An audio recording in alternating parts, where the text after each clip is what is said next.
I think it's classical. I mean, and even the movie looks like a 50 movie. You know, it's not contemporary. It's like old-time movies, and it's also because it's related to the childhood in a way. You know, it reminds me of a game I used to play when I was a child called Cluedo, which is about who did it movie. You know, who did it game, and in what room with what was the guy killed, and so it's kind of a child thing.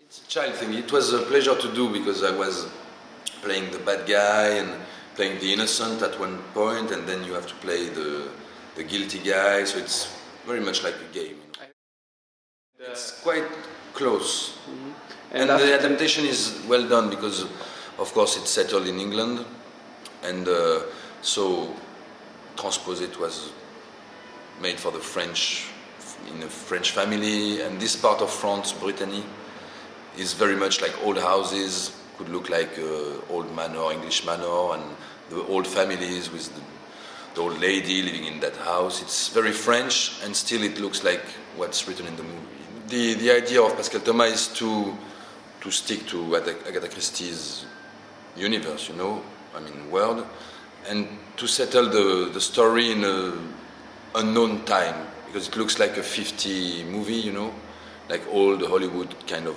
stylish movie, but then it's sometimes somebody is on the phone with a mobile phone, so you don't really know where you are. It's like out of time, you know, which is okay for me. And he likes the costumes. I had, for the first time, I had costumes made for me, especially with a great French tailor called Chiffonelli, and it suits very well, you know, you feel good, you feel pretty, it's funny. If you do Agatha Christie, I think the trick is to be quite close to the book, you know.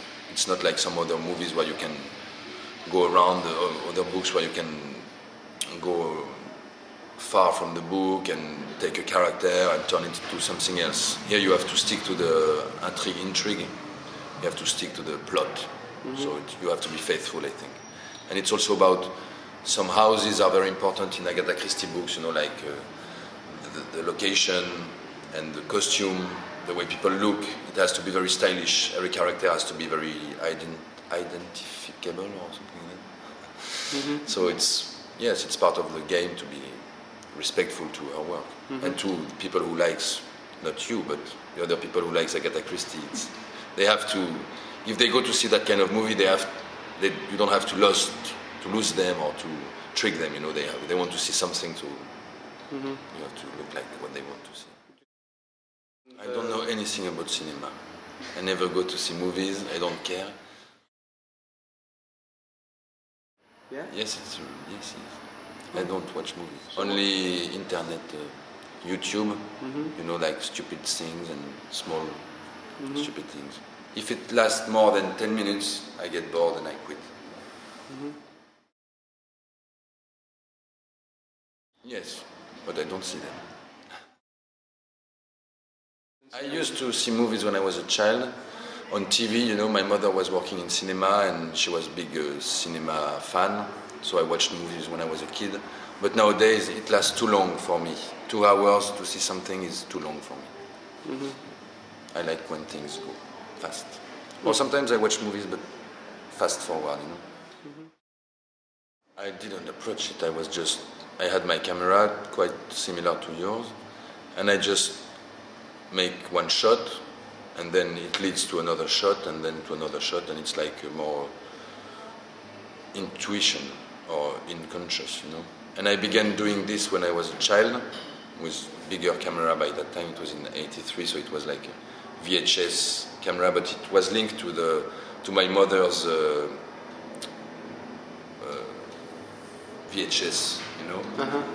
So it was a long cable running through the house to my child room, and I was locked in my room and I was doing my movies, playing all the guys, bad guy, good guy, and I stick to that method, you know, till Melvil, this movie, I've done it with a nicer camera because I wanted it to be screened, so I was concentrating on the way it looks more than I used to do when I was a child, but Yes, it was the same kind of game, child game.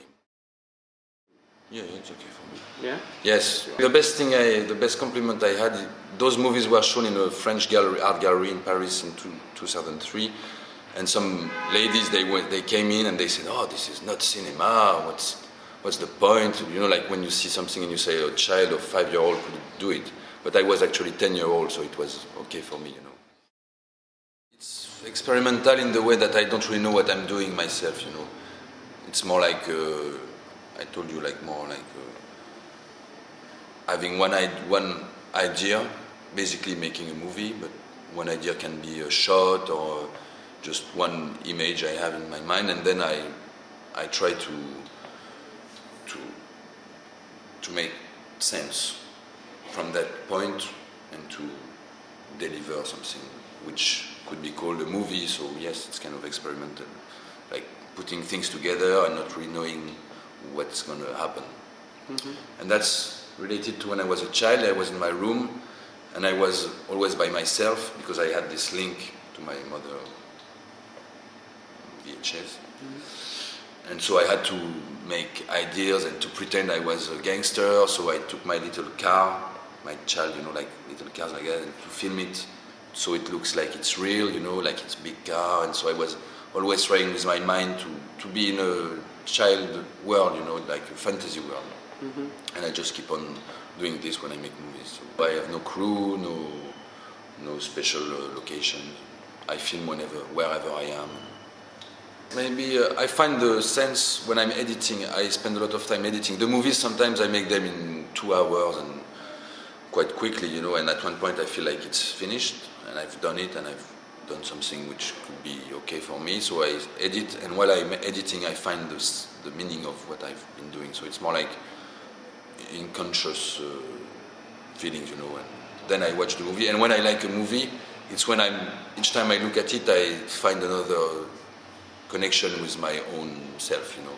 Mm-hmm. Sometimes, and even now when I see Melvil, I haven't seen it for a long time, but I watched it again not long ago for this screening. I had to make a double of a tape, a copy of the movie, so I watched it again and I saw something that I had never seen before, you know. The guy who plays my role at one point in the movie, he plays my part with my wife and my daughter, and his father died not long ago. He committed suicide, you know, my friend's father.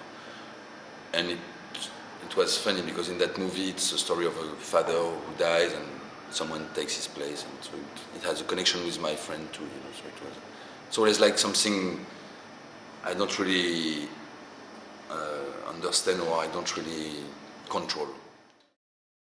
Yeah, I try to write a classic script. I'm kind of allergic to scripts because I have to read scripts and they send me script and it's a heavy piece and it's like white and it's many things in the script and it's like boring to read, and so I get bored even when I write something. So sometimes I try to write a script and then I say it's not a script, it's more like writing something, you know, and it's no use to make a movie when it's been written before, you know. It's like if you write, you write. Because I'm used to the movies without writing anything before. So, but I don't know, this time I'm trying to concentrate on making a story that I would still like to film. It's a very small part. I haven't seen the movie, but I'm not sure anyone could recognize me in that film. But the way it happened was funny because they wanted me to test for the movie. So they sent it to me through my email, and I filmed myself just like I used to do when I was a child with my computer, you know, eyesight, the little camera. And then I filmed myself doing the scene, pretending I was driving a car but with my laptop like this, you know. And I turned it to QuickTime and I sent the QuickTime file to them in America. And 1 hour later they called me and said, "Oh yes, we want you in the movie. It's funny. You look funny." And so it happened like that. And the movie was shot with a green screen. And it was very much like what I was doing when I was a child, pretending I was looking at a race car and like very intense kind of acting, and it was I liked it, but I haven't seen the movie. I don't know.